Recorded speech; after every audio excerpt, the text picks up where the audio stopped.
अस्सलाम वालेकुम। तो शुरू करते हैं आज का लेक्चर।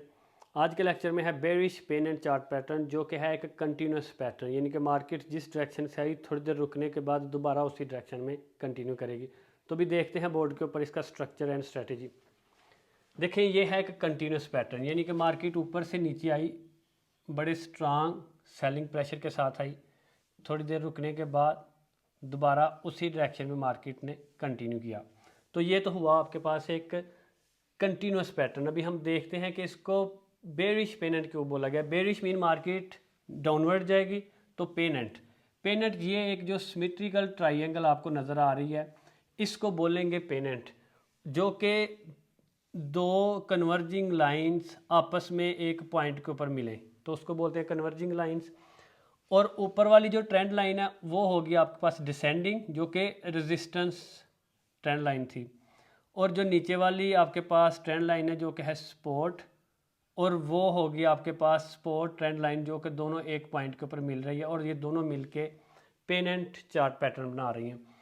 और पेनेंट से जो पीछे है उसको भी हम बोलेंगे पोल, और जो नीचे है उसको भी हम बोलेंगे पोल। इनको हम इम्पल्सिव मूव्स भी कहते हैं, इसको भी या इम्पल्सिव वेव्स। और ये जो पार्ट है इसको बोलते हैं साइडवेज या कंसोलिडेशन। तो मार्केट थोड़ा रुकने के बाद दोबारा से अपनी उसी डायरेक्शन में कंटिन्यू करेगी, तो इसको बोलेंगे हम, ये होगा हमारे पास स्ट्रक्चर। तो अभी देखते हैं वॉल्यूम। वॉल्यूम इस तरह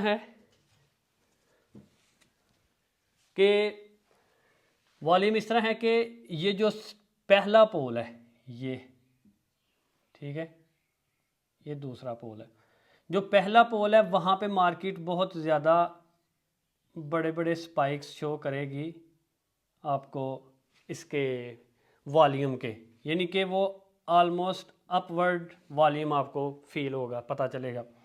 और जैसे ही मार्केट कंसोलिडेट होना शुरू हुई तो वॉल्यूम आपके पास स्पाइक्स थोड़े छोटे छोटे होना शुरू हो गए। ये जस्ट आपको एक आइडिया के लिए बता रहा हूँ, ठीक है ना, इस तरह। और जैसे ही मार्केट ने रियल ब्रेकआउट किया, रियल ब्रेकआउट के बाद दोबारा से ऐसे आपके पास बड़े बड़े से वॉल्यूम इस तरह स्पाइक्स बनना शुरू हो जाएंगे। तो ये होगा आपके पास वॉल्यूम। वॉल्यूम जब तक मार्केट के अंदर ना बढ़े, इधर ब्रेकआउट के साथ वॉल्यूम ना बने, उसका स्पाइक्स उसके बड़े बड़े ना बने, तो आपने समझ जाना है कि ये एक फेक आउट है, ब्रेकआउट नहीं है, ठीक है। जब तक इसके ब्रेकआउट के साथ बड़ा वॉल्यूम ना बने तो आपने ट्रेड ऑन नहीं करनी। तो ये तो था आपके पास इसका वॉल्यूम। तो अभी हम देखते हैं इसकी लिक्विडिटी। लिक्विडिटी इस तरह है,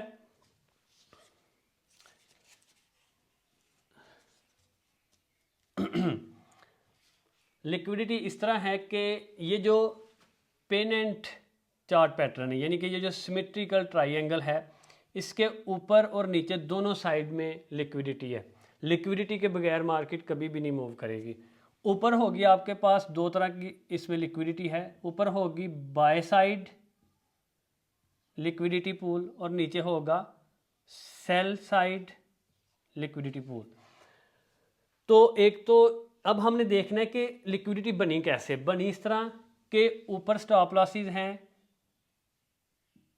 किनके, जिनको यह है कि मार्केट नीचे को जाएगी, जो सेलर से उनके स्टॉप लॉसेस, और जिनको इधर ये था कि मार्केट ऊपर को जाएगी तो उनके स्टॉप लॉसेस होंगे सपोर्ट लाइन के नीचे, ठीक है, एक ये। और दूसरा इसके अलावा होंगे इधर भी पेंडिंग ऑर्डर्स होंगे, बाय ऑर्डर्स, जिनको लगेगा कि मार्केट डाउनवर्ड आने के बाद दोबारा से रिवर्सल होगा, तो पेंडिंग ऑर्डर्स भी आपकी लिक्विडिटी होगी। और इधर जो सोच रहे हैं कि ब्रेकआउट के बाद मार्केट नीचे को जाएगी, वो भी पेंडिंग ऑर्डर्स होंगे इसके सेल स्टॉप्स, और ऊपर बाय स्टॉप्स। तो ये चार तरह की लिक्विडिटी मार्केट इधर से ग्रैब करेगी, लेकिन पहले वो ग्रैब करेगी बाय साइड लिक्विडिटी। उसके बाद जब रियल ब्रेकआउट होगा, रियल ब्रेकआउट के बाद market sell side liquidity Hunt करती हुई नीचे को चली जाएगी अपने कंटिन्यूस पैटर्न में। तो दो चीज़ें बहुत ज़्यादा ज़रूरी हैं, एक वॉल्यूम और दूसरा लिक्विडिटी। ये दो चीज़ें आप अच्छी तरह प्रैक्टिस कर लें इनकी, तो आपको 70 to 80% मार्केट की टेक्निकल एनालिसिस की समझ आ जाएगी। टाइम फ्रेम देखते हैं। दो टाइम फ्रेम आपने इसमें देखने हैं। एक तो आपने ये देखना है कि 4 आवर्स और डेली, ये आपने दोनों देखने हैं पैटर्न देखने के लिए, इसका स्ट्रक्चर देखने के लिए मार्केट के अंदर कि ये किधर बन रहा है और डाउनवर्ड बन रहा है कि यहाँ अपवर्ड बन रहा है। अगर तो डाउनवर्ड बनेगा तो आपने इसको देखना, अगर साइडवेज में मार्केट जा रही है तो आपने इसको इग्नोर कर देना, यहाँ अपवर्ड जा रही है फिर भी आपने इसको इग्नोर करना है। और दूसरा आपने ये बड़े ध्यान से देखना कि जो साइडवेज मार्केट है ना, ये सिमेट्रिकली इधर आके क्लोज होती नज़र आए आपको, ये दोनों ट्रेंड लाइंस जो हैं इधर आके क्लोज होती नज़र आए। ये 4 hours and daily chart pattern के ऊपर आपको मिलेगी। छोटे जो आपने ट्रेड ऑन करने के लिए टाइम फ्रेम रखना है वो आपके पास हो सकता है 15 मिनट्स और 30 मिनट्स।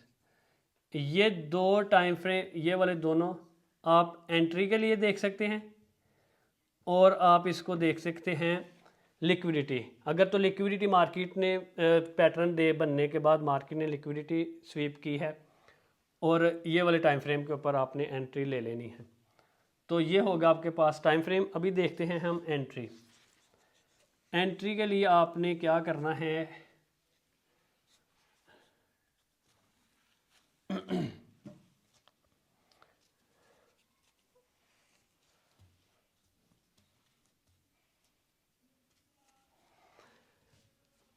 अभी है हमारे पास एंट्री। एंट्री में इस तरह है कि पहले नंबर के ऊपर आपने देखना है कि मार्केट ने इधर से लिक्विडिटी, जो ऊपर वाला बाय साइड एरिया है, इधर से लिक्विडिटी आप मार्केट ने ग्रैब लाजमी की हो। इधर लंबी सी विक बनाई हो, कोई भी हो, इधर ऐसे लंबी सी विक बनाई मार्केट, ठीक है, और जितना भी इधर लिक्विडिटी पूल था वो उसने सारा स्वीप किया हो।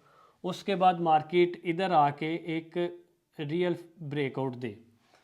जो रियल ब्रेकआउट इधर देगी इसी को हम बोलते हैं, ये होगा हमारे पास ब्रेकआउट, ये वाला पॉइंट, और इसी को ही हम बोलेंगे एंट्री।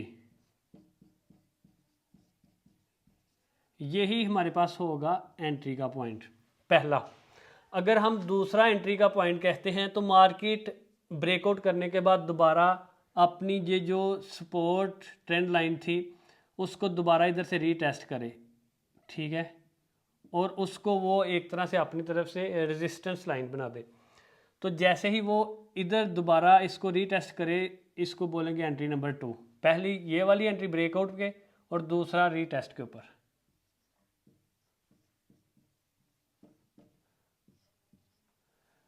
दो एंट्रीज हैं, ठीक है।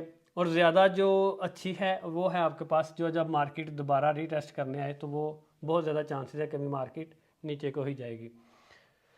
अच्छा, ये तो हो गया आपके पास एंट्री। स्टॉप लॉस करें तो स्टॉप लॉस जिस तरह मार्केट ने इधर जितनी भी लिक्विडिटी थी वो हंट की, तो जिस कैंडल ने लिक्विडिटी हंट की, अभी ये तो मैंने बहुत बड़ी बनाई है ना, अगर जितना भी उसका मतलब विक बने और उस विक के बाद जो एरिया हो ये वाला, उधर आप रख के अपना स्टॉप लॉस रख सकते हैं, ये वाला। और अगर हम टीपी की बात करें तो टीपी इस तरह है कि जितना पोल का साइज़ पीछे है ये साइडवेज होने से पहले, तो जैसे ही मार्केट ब्रेकआउट करे, ब्रेकआउट के बाद जितना पीछे लेंथ है पोल की उतनी ही आगे पोल की लेंथ बन जाए तो उतना आप इसका रख सकते हैं टीपी। और दूसरा आप इसका टीपी और रिस्क टू रिवार्ड भी रख सकते हैं।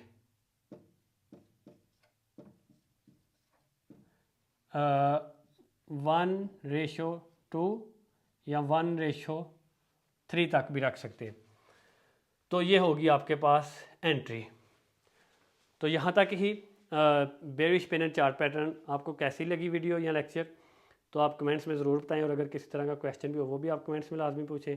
और प्लीज़ वीडियो को लाजमी शेयर भी करें, कमेंट्स भी करें और लाइक भी करें और चैनल को सब्सक्राइब भी करें।